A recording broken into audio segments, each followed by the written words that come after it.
More and more evidence is that this guy is playing different games. I really hope from the European position that he is still playing the game of wanting to get Putin on his side against China. Then we at least have a chance, because when Putin will face his face to the ground, he will humiliate Trump very much, because he will never betray Xi Jin Ping in this regard, because he is fighting the West as a bigger cause, not about that only Ukraine territory. Let's turn to the first of our guests for now, Fred Fleitz, who was a national security official during Donald Trump's first administration. He's now vice chairman of the America First Policy Institute's Center for American Security. Fred, welcome to the programme. Good to be here. Is this a diplomatic blunder or a strategic ambush, do you think? Well, I think we can all agree what happened yesterday in the Oval Office was a tragedy. There's a difference between what Donald Trump wants for Ukraine and what Zelensky wants. Trump wants an immediate ceasefire because he sees this war as a war of attrition that Ukraine is going to lose. It's running out of troops. But Zelensky would prefer to argue about other issues before he agrees to a ceasefire, some things that he's not going to get. It was a big mistake for Zelensky to come to the White House and argue with Donald Trump in the Oval Office. And if there were issues they disagreed on, these issues should have been discussed in private. So I think it sounds like you're edging more towards this being a diplomatic blunder on the part of President Zelensky. I think so. And I understand that what Trump is proposing is very hard for Ukraine to accept. The most just solution would be to get all Russian troops out of Ukraine, to have Putin and other Russian officials tried for war crimes for the aggression they committed. But we can't get an agreement like that. And Trump's position is we have to stop the killing with an immediate ceasefire. We'll then have negotiations, and they continue for a long period of time to resolve other issues.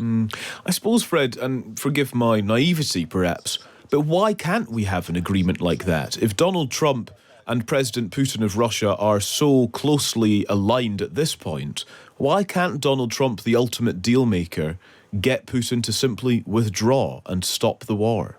I don't think that's a reasonable question. I think that we can get Putin to agree to a ceasefire, and that's going to be difficult.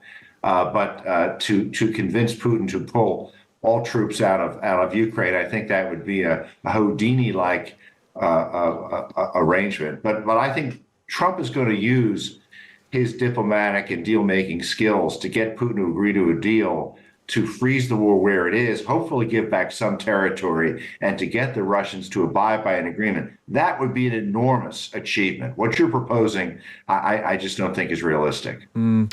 Yeah, I suppose it's interesting. It's disheartening to hear, I suppose, that isn't realistic when you see the aggression of Putin, the aggression of Russia, that somehow they have to be met halfway or a percentage of the way in order for peace to be achieved.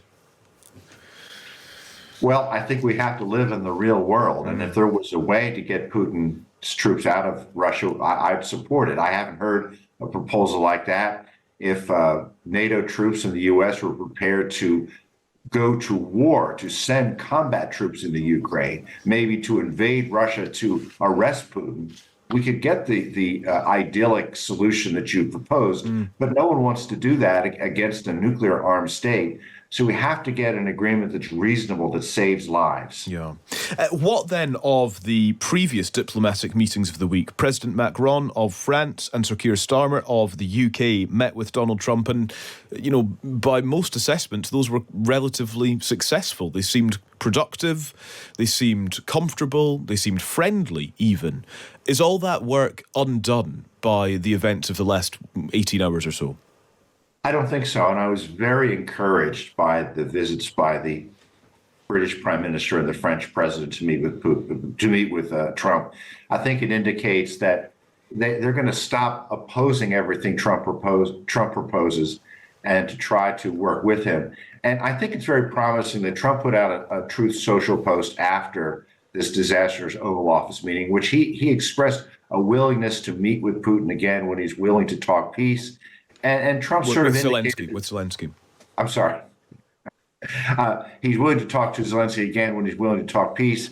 And he sort of indicated that when emotions are involved, people say things that maybe they shouldn't say. So I think Trump is leaving the door open to resuming negotiations. Yeah, which in and of itself is interesting. I want to put to you as well, Fred, it's so interesting getting your insight this morning. We've had two correspondents on this morning. I want to put two comments from each, a comment each to you.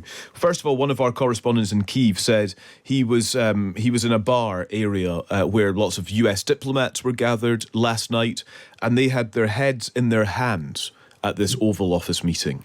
Has Trump detonated his diplomatic reputation? No, as I said, Trump has expressed a willingness to resume talking with Putin. And I think there's also a recognition that Putin decided to come to the White House to argue with Trump in the Oval Office in front of the news media. It wasn't a good idea. I'm sorry, Zelensky, to argue with him in front of the press was not a good idea. And then the other comment I wanted to put to you is from a correspondent who writes for the Moscow Times, and she told us that there are rumours of discussions of Russia awarding Trump a medal. Now, whether that is right or wrong, there can be no doubt that Trump's approach last night has absolutely been welcomed by the Kremlin. In fact, here's Dmitry Medvedev, president of Russia, 2008 to 2012. The insolent pig, referencing Zelensky, finally got a proper slapdown in the Oval Office. Donald Trump is right. The Kyiv regime is gambling with World War III. How do you feel that Donald Trump is being so warmly praised by Russia? This kind of trolling and propaganda by Russia is fairly typical. It's sad, but we have to get the talks between the U.S. and Zelensky back on track, and I'm optimistic that's going to happen. Fred, really good to get your take this morning. Thank you ever so much. That's Fred Fleight, who was a national security official during Donald Trump's first administration. Well, let's bring in Matas Maldeiki, a Lithuanian MP for the Homeland Union Lithuanian Christian Democrats. Matas, good morning. Good morning to you. How do you reflect on what you've just heard? I think I really respect what I'm heard, but I'm thinking that it goes from the position that you have to find the alibi for Trump, whatever he is doing, the person that talked, and this was the position. Whatever Trump will do, there will be people who find some kind of alibi for him to explain that this guy is on the right side of history. More and more evidence is that this guy is playing different games. I really hope from the European position that he is still playing the game of wanting to get Putin on his side against China. Then we at least have a chance, because when Putin will face his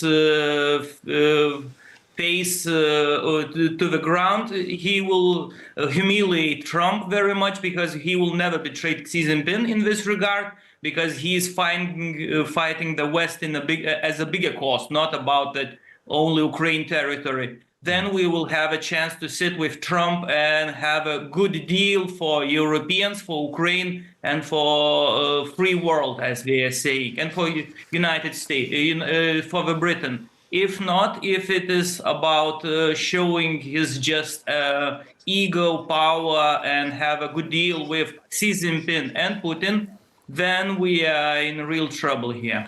Matas, the next sort of diplomatic crunch point comes tomorrow when Sir Keir Starmer brings European leaders to London for conversation. I understand that Lithuania will not be there, that the Baltic states have been excluded. What do you make of that? That sends a very bad message. It's first of all, it's about a message to Russia, to China, and everybody else, and for United States, as a matter of fact, that we can't just all sit down near the table and have a normal discussion. When we start like this, that sends a message that we will not have any deals around here, and this will be just one more summit that we already saw. And we already long past the situation where we should have one more summit with a half of with the players not participating in that. That's the very bad position to start from. Yeah. Matas, thank you very much for joining us this morning. We appreciate your time, and we'll see what happens tomorrow in this summit in London. That is Matas Maldeiki, a Lithuanian MP.